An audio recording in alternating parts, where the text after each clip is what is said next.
बेवकूफ़ पान वाला। एक गांव में एक पान का डब्बा था। उसका मालिक सैफ था। उसके पास एक लड़का काम करता था। वो लड़के का नाम चांद था। सैफ जो भी काम बोलता था वो चांद करता था। एक दिन सैफ ने चांद से बोला, रे चांद, तू इधर 5 साल से काम कर रहा, अब तक कुछ भी काम नहीं सीखा। एक पान भी बनाने नहीं आता तेरे को, खाली साफ कर लेती बेरता क्या? तुम है ना साहूकार, जल्दी सीख ले तो मैं। थोड़ी देर बाद वो डब्बे के पास एक हवलदार आते। सुनो, पूरे 100 पाना होना है, हमारे थाने में बड़ा फंक्शन हो रहा, पूरे 100 पाना दे के भेजो। अच्छा ठीक है साहब, मैं भेज देता हूँ, ये बच्चे के हाथ से भेज देता हूँ। बाद में दोनों मिलके पाना बनाना शुरू करते। देखते ही देखते दोनों मिलके 100 पाना बना देते। पाना बन जाने के बाद मक्खियाँ आके पान के पीछे पड़ जाते रहते, पान के ऊपर बैठना लग जाते। तो जब सैफ चांद को बोलता, हे सैफ, ये मक्खियाँ को हला इधर से, हटा इधर, मैं ज़रा बाहर जाके आता हूँ, जब तक ये मक्खियाँ पूरे हरियाणा। तू क्या करता कि नहीं मालूम मेरे को, सारे मक्खियाँ इधर से हरियाणा बोल को सैफ बाहर चल जाता। अब चांद मक्खियाँ हलाने में लग जाता। उसके बाद बेजार हो को क्या करता बोले तो मक्खियाँ मारने की दवा पान के ऊपर डाल देता। अब सैफ आने के बाद वो पान के डब्बे लिख जाके थाने पहुंचा डालता। उसके बाद क्या होता बोले तो पुलिस आके ऐसा मारते सैफ को लीला पे मारते। वो लोग बहुत गुस्से में हते। अब उन परेशान हो जाता, क्या तो हो गया बोल के। साहब क्या हुआ साहब, क्या हुआ साहब, अब्बा साहब क्या हुआ साहब, कहीं को मार रहे बोलो साहब। अब बाद में बहुत देर मारने के बाद पुलिस वाले वहाँ से चल जाते। बाद में सैफ चांद को पूछता, क्या हुआ रे भाई, तू क्या तो कर दिया ऐसा काम?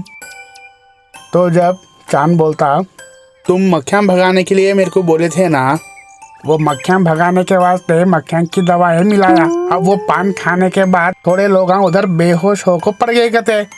अब ये बात सुनने के बाद सैफ को चक्कर आके बेचारा बेहोश हो जाता।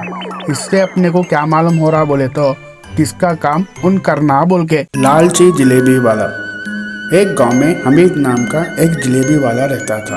वो बहुत अच्छी जलेबी डालता था। दूर दूर से लोग उसके पास जलेबी खरीद के खाने लगते थे। जैसे जैसे उसकी खरीदारी और व्यापार बढ़ता गया, अचानक से उसका लालच भी बढ़ता जाता है। एक बार उसका व्यापार इतना बढ़ गया कि उसके पास जलेबी खत्म होने के बाद भी लोग उसके पास जलेबी के लिए आते थे। काम बहुत बढ़ गया है, मुझे कोई कारीगर को भी रखना पड़ता।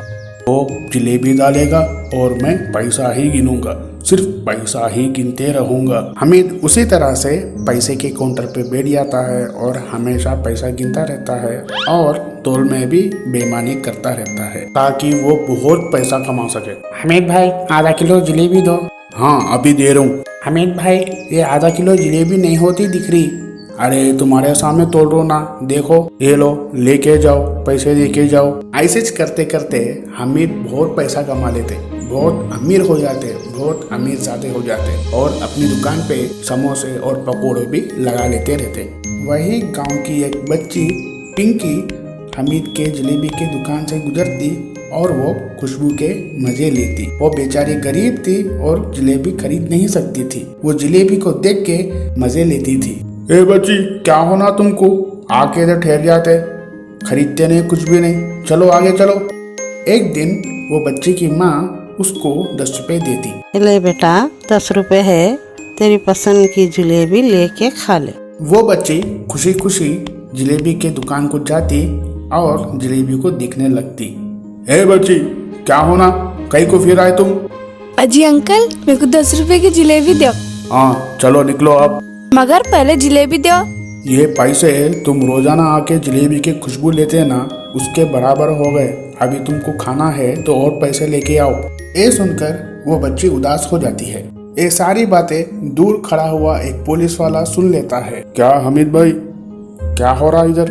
कहीं को बच्चे को सता रहे, कहीं को जलेबी नहीं दे रहे उसको। नहीं साहब, आपको नहीं मालूम, ये बच्ची रोजाना इधर आके जलेबी की खुशबू लेती थी। ओह, तो क्या हुआ? मैं भी तो रोजाना इधर ठहर के तुम्हारी जलेबी की खुशबू लेता हूँ ना, तो मैं भी 10 रुपये देना तुमको। ये लो, अब भी दे रहा हूँ तुम्हारे को 10 रुपये। बोल के अपने जेब में से 10 रुपये की नोट निकाल के नोट को हिलाता है और उसको हवा देता है। ये लो, मिल गए ना 10 रुपये तुम्हारे। अरे क्या साहब, आप मजाक कर रहे? आओ, जलेबी की खुशबू के बदले में तुमको 10 रुपये की हवा दिया, बराबर हुआ ना हिसाब? ये सुन के हामिद शर्मिंदा हो जाता है। सीख, लालची आदमी कभी भी इंसाफ नहीं कर सकता। मुर्गी के अंडे का सालन। एक गांव में रहमान नाम का एक किसान रहता था। उसकी जमीन पूरी तरह से बिगड़ गई थी और वहां पर कुछ काम भी नहीं होता था। या अल्लाह, इस खेत में तो कुछ उगता ही नहीं, करूं तो क्या करूं? रहमान अपनी जमीन का लेके बहुत परेशान था। इतना परेशान था कि वो बेचारा बीमार पड़ गया। वो इतना बीमार हो गया कि वो पलंग से उतरता भी नहीं था, बिस्तर पे लटके था। या अल्लाह, ये तुमको क्या हो गया? हम कैसे जिएंगे? बेटा रशीद, तुम कोई किधर न किधर काम करो। हाँ माँ, मैं काम देखूंगा। रशीद दिन रात करके काम ढूंढता रहता है। कभी कभार जंगल चले जाता है तो कभी कभार कुछ न कुछ काम करता है, लेकिन कुछ भी फायदा नहीं होता। एक दिन वो अंडे लेने के लिए अंडे के दुकान पे जाता है। भाई, अंडे कैसे दिए? 10 को 1। क्या भाई, इतना महंगा है? रशीद के पास पैसे नहीं थे। एक काम करो, ये थोड़े टूटे हुए अंडे हैं, मैं इसको तुम्हारे को आधे दाम को दे दूं, होना है तो बोलो, दे देता हूँ। रशीद टूटे हुए अंडे लेके खुशी खुशी घर चले जाता है और माँ को देता है। उसकी अम्मी जान अंडे का सालन बनाती है। तभी घर के दरवाजे के ऊपर कोई खटकाता है। अरे भाई, कोई है घर पे? हाँ भाईजान, बोलिए। अरे भाई, हम मुसाफिर हैं, हमको बहुत दूर जाना है। यहाँ कुछ खाने के लिए मिलेगा? कुछ खाने का होटल या ढाबा मिलेगा? बहुत भूख लगी है। अरे भाईजान, यहाँ खाने की जगह कोई भी नहीं है, ढाबा कुछ भी नहीं है। आप आइए हमारे घर और खाना खाइए। और वो मुसाफिर को अंडे का सालन खिला दिया। ये सालन कौन बनाया? मेरी अम्मी जान ने बनाया है। बहुत मजा है, बहुत मजेदार खाना है, बहुत अच्छा पकाए है। मेरे को मालूम ही नहीं था अंडों से इतना अच्छा सालन बनता। सो मेरा खुद का एक ढाबा है, तुम मेरे साथ चलते क्या? मेरे साथ वहाँ पे ढाबे के काम करो, तुमको अच्छी तनख्वाह भी देता हूँ। मेरे साथ काम करो, आते मेरे साथ? बोलो हाँ हाँ भाईजान, मैं जरूर आऊँगा। रशीद वो मुसाफिर के साथ उस ढाबे पे चले जाता है। रशीद अच्छी तरह से काम करता रहा। देखते ही देखते उनके अच्छे दिन आ गए। अब उनको कोई भी तकलीफ नहीं। कंजूस बादशाह। एक गांव में बादशाह नाम का एक आदमी था। वो कंजूसी में बहुत माहिर था। एक दिन बादशाह की बीवी बादशाह को डांटती है और बोलती है कि क्या जी, तुम्हारी कंजूसी इतनी बढ़ते जा रही दिन ब दिन। एक फल भी लाके नहीं खिलाते।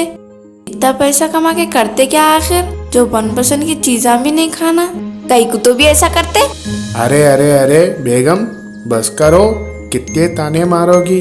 अभी जाके कुछ ना कुछ लेके आता हूँ तुम्हारे को। अपनी बीवी को बोल के बादशाह बाहर निकला ही सही, उसको एक सेब वाला नजर आता है। अरे भाई, कितने में दिए सेब?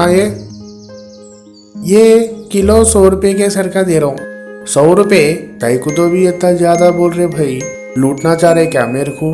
50 रुपए किलो देना है तो बोलो, लेता हूँ। बादशाह भाई, मेरे सेपा बहुत महंगे हैं, मैं 100 रुपये खुद देता हूँ, उससे कम नहीं देता। अरे तुम नहीं दिए तो नको दो भाई, 50 रुपये को देना है तो दो, नहीं तो मैं जाता हूँ। नहीं होगा, माफी चाह रहा हूँ बादशाह भाई, मैं इतने सस्ते को सेपा नहीं बेच सकता।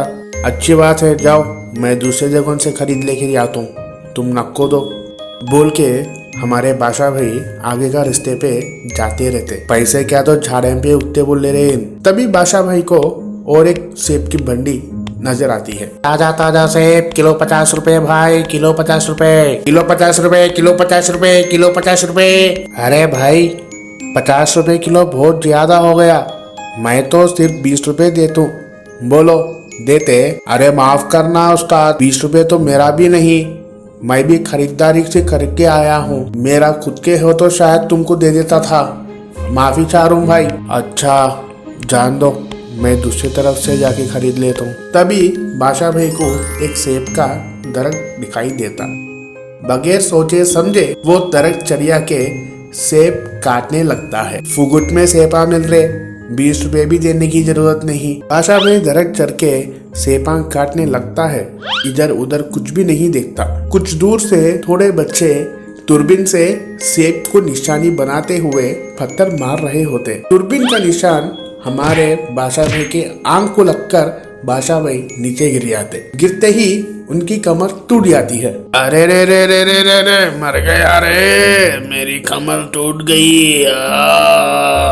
गांव के कुछ लोग बादशाह भाई को अपने घर लेके जाते। बादशाह भाई की बीवी, अरे रे रे रे, ये क्या तो भी इतने मारा लगा लेके आ गए। या अल्लाह, मैं तो कुछ फला लाओ बोली थी तुम्हाको, जाके इतने मारा लगा लेके आए।